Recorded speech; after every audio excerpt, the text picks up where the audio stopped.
व्रत पारोत्सव अंक में पातिव्रत्य की महिमा।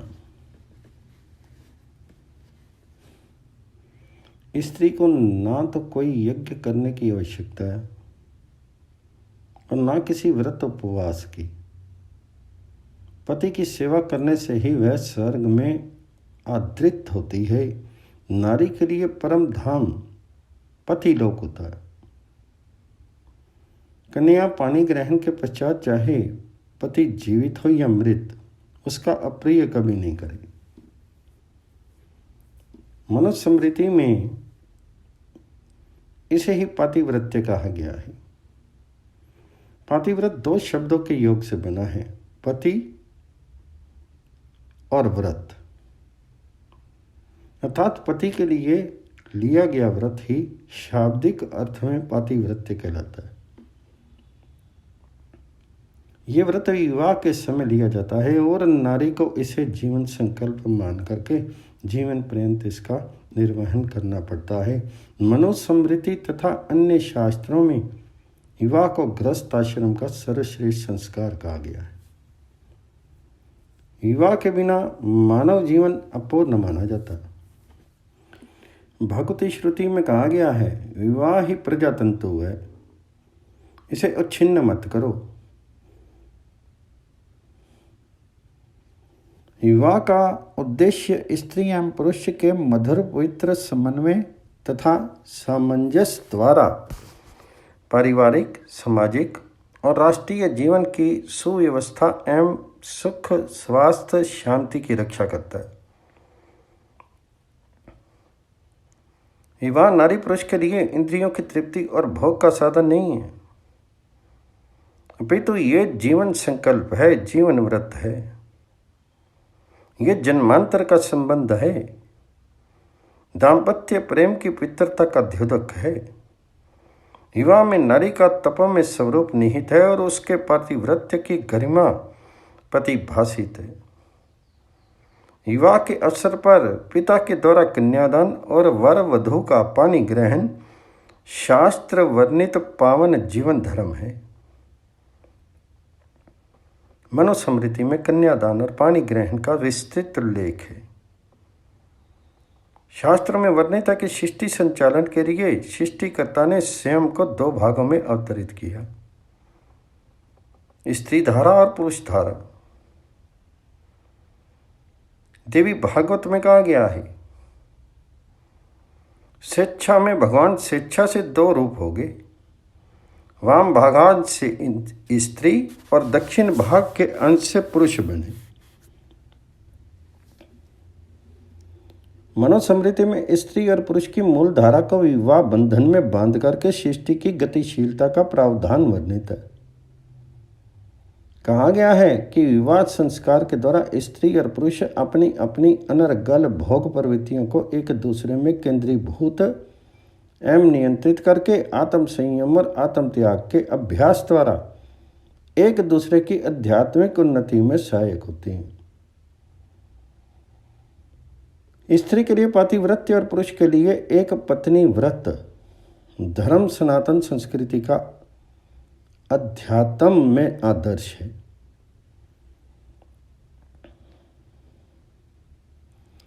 मनुस्मृति में 8 प्रकार के विवाहों का वर्णन है।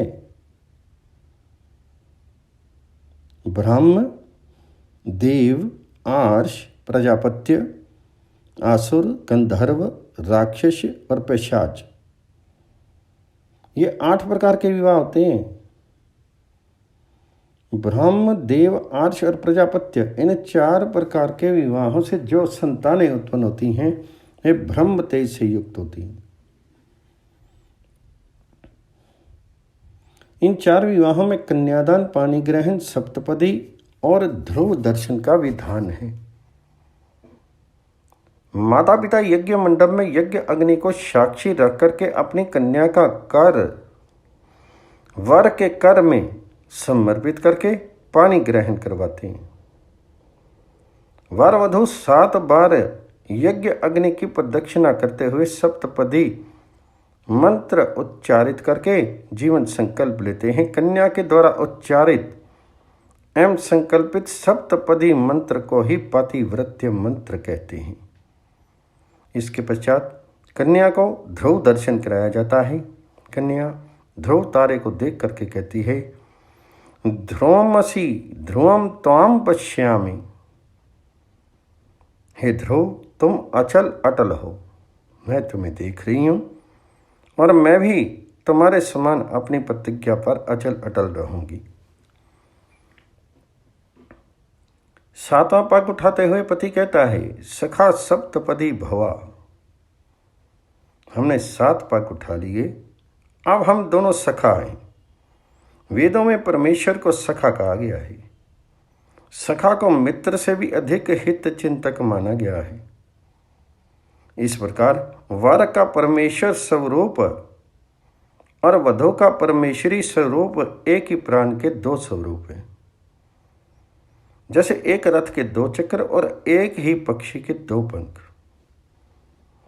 जैसे एक रथ 2 रथ चक्रों के बिना नहीं चल सकता, एक चिड़िया 2 पंखों के बिना नहीं उड़ सकती, वैसे ही भार्या से रहित अकेला पुरुष आध्यात्मिक, पारिवारिक, सामाजिक और राष्ट्रीय जीवन की सुव्यवस्था एवं सुख व्यवस्था, शांति की रक्षा नहीं कर सकता। इस पवित्र और मधुर समन्वय के कारण ही पति परमेश्वर है और पत्नी परमेश्वरी। शिव बिना शिवा के प्राणहीन शव है। पातिव्रत्य मंत्र, सप्तपदी मंत्र, जिसका भाव है वधू संकल्प लेती है,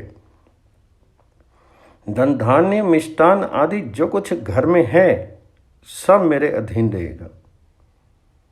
मैं सदा मधुर भाषिणी, कुटुंब की रक्षा करने वाली, दुख में धीर और सुख में प्रसन्न रहूंगी। पति परायणा होकर तुम्हारे ही साथ विहार करूंगी। तुम्हारे सिवा किसी अन्य पुरुष को पुरुष ही नहीं समझूंगी। गंध, माला, लेपन, भूषण आदि से तुम्हें सदा प्रसन्न करूंगी। मैं सदा तुम्हारे दुख में दुखनी, सुख में सुखनी होके तुम्हारी आज्ञा का पालन करूंगी।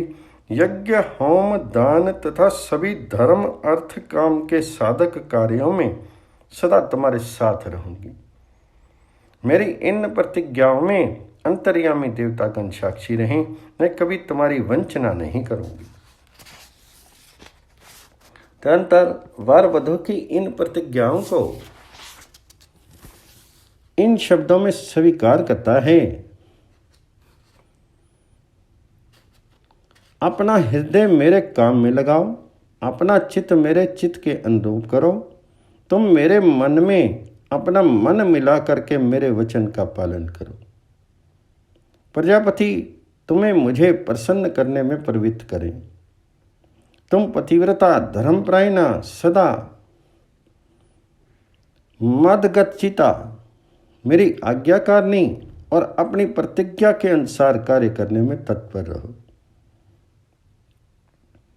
विवाह के समय वर वधू द्वारा लिया गया एक पत्नी व्रत और पातिव्रत संकल्प भी सनातन संस्कृति का उच्चतम वैवाहिक आदर्श है। इन संकल्पों को नित्य दैनिक चरित्र के द्वारा चरितार्थ करने वाले स्त्री पुरुष शिव पार्वती, सीताराम, सावित्री, सत्यवान, अत्रि, अनसुईया आदि के समान प्रातः स्मरणीय हैं। सृष्टि का आदि महाकाव्य वाल्मीकि रामायण सनातन संस्कृति के घर घर में पूजित है। राम कथा जन जन में वंदित है। श्री राम और श्री सीता जी का चरित्र भारतीय समाज का महान आदर्श है। सती शिरोमणि जगत जननी श्री सीता जी का पातिव्रत्य सनातन संस्कृति के नारी समाज का आदर्श है। श्री सीता जी की पातिव्रत्य महिमा भूसुता जनक नंदिनी का आविर्भाव तपमय है। वे भक्तिमयी, शक्तिमयी तथा प्रेममयी जगदम्बिका है। बाल्य अवस्था में पूजा गृह में भगवान शंकर का पिनाक वे सहज ही उठा करके एक स्थान से दूसरे स्थान पर रख देती है। संबर में धनुर्भंग के पश्चात श्री राम से उनका विवाह शक्तिमयी जगदम्बिका का शक्तिमान ब्रह्म से पुनीत मिलन एवं कल्याणकारी संगम है। उनका वैवाहिक जीवन त्यागमयी तपस्विनी पतिव्रता का जीवन है। यहीं से पतिव्रत्य महिमा की पावन गाथा का शुभ आरंभ होता है। धर्माचरण प्रसंग। पतिव्रता की शेषता उसके धर्माचरण से प्रतिभाषित होती है। श्री सीता जी ने अभी वैवाहिक सुख के कुछ दिवस ही व्यतीत किए थे कि श्री राम वन गमन का समाचार सुनने को मिलता है। समाचार ते ही समय सुनी, सिय उठी अकुलाई, जाई सासु पद कमल जुग, बंदी बैठी सिरु नाई। भगवती जानकी सीधे आकर के भगवान श्री राम के साथ कथोपकथन नहीं आरंभ कर देती है, अपितु कुल एवं पतिव्रता की संपूर्ण मर्यादाओं का पालन करती हुई अत्यंत विनयशीलता के साथ माता कौशल्या के माध्यम से एवं उनकी अनुमति से अपना पक्ष प्रस्तुत करती है। पतिव्रता जानकी ने सप्तपदी के साथ संकल्प लिया है कि दिखो दुखे धीरा, सुखे रिश्ता तथा आरते आरता भविष्यामि, सुख दुख विभागिनी। ऐसी पतिव्रता अपने पति को अकेले वन कैसे जाने दे और स्वयं राज सदन का राज सुख कैसे भोगे। पतिव्रता जानकी अपना पक्ष अत्यंत विनम्रता से प्रस्तुत करती है। बन दुख नाथ कहे बहु तेरे, भय विषाद परिताप घनेरे। किंतु प्रभु मैं पुनि समझी दिखी मन माही, पिय वियोग सम दुख जग नाही। क्योंकि मातु पिता भगनी प्रिय भाई, प्रिय परिवारो सहत समुदायी, सासु ससुर गुर सजन सहाई, सुत सुंदर सुशील सुखदाई।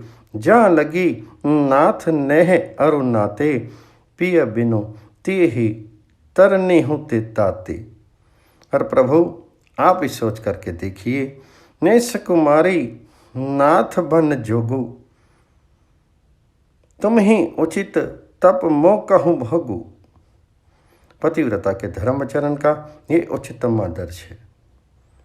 पतिव्रता जानकी वनवासी श्री राम के साथ तपस्विनी बन जाती हैं। पतिव्रता नारी को पुरुष मनोविज्ञान का गहनतम ज्ञान होता है। वह बिना कहे ही पति के मन की बात जान लेती है। केवट अपनी नाव से श्री राम, श्री सीता और श्री लक्ष्मण को गंगा पार कराता है। उत्तरी ठाड भय सुरसरी रीता, सिय रामो गोह लखन समेता। केवट उतरी दंडवत कीना, प्रभु सकुच एहि नहीं कछु दीना। पिय हिय की सिय जान निहारी, मणि मुद्री मन मुदित उतारी। पतिव्रता जानकी बिना बताए श्री राम के हृदय की बात जान करके प्रसन्न मन से मणि जड़ित अंगूठी उतार करके दे देती है। जो पति प्रेम के आभूषणों से आभूषित है, उन्हें अन्य आभूषणों की क्या आवश्यकता। वे तो सधर्मिणी हैं और अर्धांगिनी हैं। अधम भार्या मनुष्यस्य। साथ ही सप्तपदी का संकल्प है, यज्ञे होमे च दानो दो, भविष्यामि त्वया सहा। पातिव्रत्य महिमा सत्संग। पातिव्रत्य महिमा का गुणगान ही पतिव्रताओं के मध्य सत्संग का मुख्य विषय हुआ करता है। वनवास की अवधि में श्री राम चित्रकूट में महर्षि अत्रि के आश्रम पर पधारते हैं। औपचारिकता के बाद महर्षि अत्रि कहते हैं, मेरी सहधर्मिणी अनसुईया तुम दोनों के लिए माता के समान पूजनीय है। जनक नंदिनी इनके पास जाएं, सत्संग करें। पतिव्रता जानकी प्रणाम निवेदित करके वन आगमन का कारण बताती हैं। सुन करके प्रता समरनिया पतिव्रता अनसुईया प्रमुदित भाव से कहती हैं,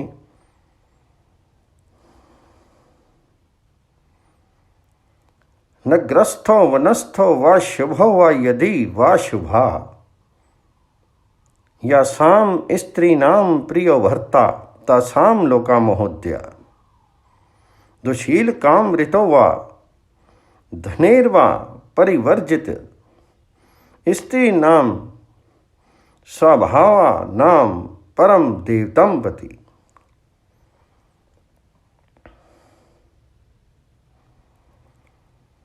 स्वामी नगर में रहें या वन में, भले हों या बुरे, जिन स्त्रियों के वे प्रिय होते हैं उन्हें महान अभ्युदयशाली लोगों की प्राप्ति होती। पति बुरे स्वभाव का मनमाना बर्ताव करने वाला अथवा धनहीन ही क्यों ना हो, वह उत्तम स्वभाव वाली नारियों के लिए श्रेष्ठ देवता के समान होता है। भक्त प्रवर संत तुलसीदास जी ने पातिव्रत्य महिमा प्रसंग और सीता अनसुईया प्रसंग को अत्यंत हृदयग्राही एवं मरम स्पर्शी बना दिया है। जग पतिव्रता चारी विधि अहि, वेद पुराण संत सब कहीं, उत्तम के अस बस मन माही, सपने हूँ आन पुरुष जग नाही। मध्यम परपति देखी कैसे, भ्राता पिता पुत्र निज जैसे, धर्म विचारी समझी कुल रही, सो निष्किष्ट त्रिय श्रुति अस कही। बिनु अवसर भय ते रह जोही, जाने हूँ अधम नारी जग सोई। पति वंचक पर पति रति करी, रो रव नरक कल्प सत परी। क्षण सुख लागी जन्म सत कोटि, दुख न समझूं तेहि सम को खोटी। बिनु श्रम नारी परम गति लही, पतिव्रत धर्म छाड़ी छल गही। पति प्रतिकूल जन्म जह जाई, विधवा हुई पाई तरुणाई। सहज अपावनी नारी पति, सेवत शुभ गति लही। जसु गावत श्रुति चारी अजहू, तुलसी का हर ही प्रिय। ऋषि पत्नी के सत्संग में जनक नंदिनी को मात्र सीख और मात्र सुख का सुलाभ मिला। सत्संग पाकर के दोनों पतिव्रताओं का मुखमंडल सूर्य चंद्र प्रभा के समान विभासित हो उठा। पातिव्रत्य की अग्नि परीक्षा। पातिव्रत्य की अग्नि परीक्षा की घड़ी तब आती है जब पत्नी अपने पति की आज्ञा से जगत कल्याण के लिए अपने प्राण तक निछावर कर देती है। जनक नंदिनी के जीवन में भी एक दो घड़ी आती हैं। लंका विजय के पश्चात श्री राम सेवक हनुमान अशोक वाटिका से माता जानकी को लेकर आते हैं। श्री राम वानर भालुओं लक्ष्मण सुग्रीव विभीषण आदि की उपस्थिति में अपनी पत्नी जानकी से सतीत्व प्रमाणित करने हेतु अग्नि परीक्षा देने का आदेश देते हैं। जगत जननी जानकी बिना विचलित हुए कहती हैं, यथा में हृदयम नित्यम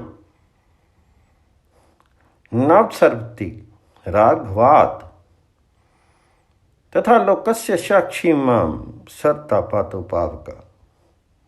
यदि मेरा हृदय कभी एक क्षण के लिए भी श्री रघुनाथ जी से दूर ना हुआ हो तो संपूर्ण जगत के साक्षी अग्निदेव मेरी सब ओर से रक्षा करे।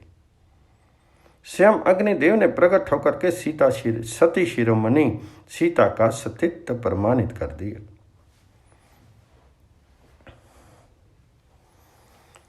तपस्विनी जानकी का आविर्भाव ही पतिव्रत की श्रेष्ठता एवं पवित्रता प्रतिभाषित करने के लिए हुआ था।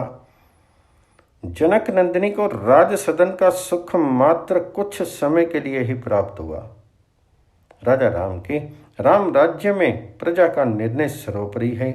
एक साधारण धोबी के कथन का सम्मान करते हुए राजा राम ने अपने पत्नी महारानी सीता को राज्य निर्वासन का दंड दे दिया।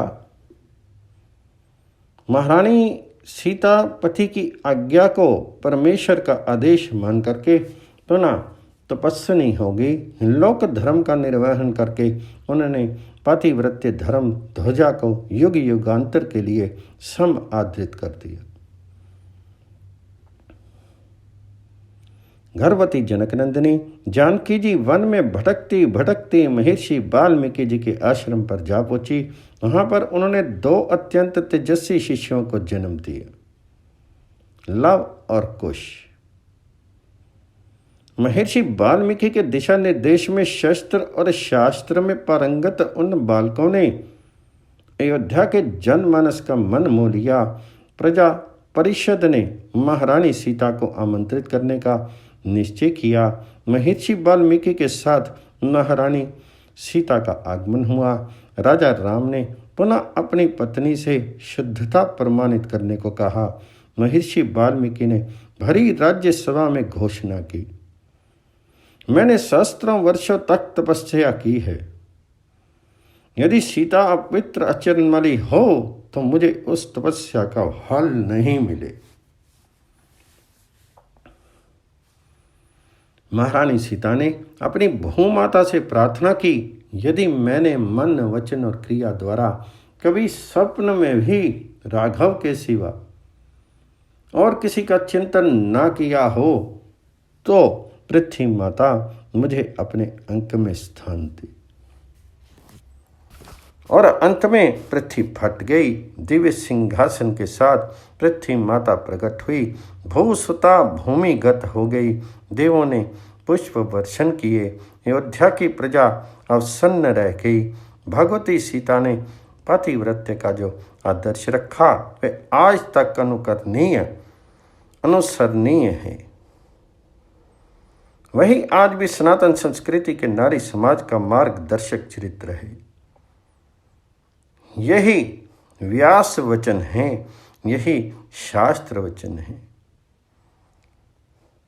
सा भार्या या ग्रहे दक्षा, सा भार्या या प्रजावती, सा भार्या या प्रतिप्राणा, सा भार्या या पतिव्रता।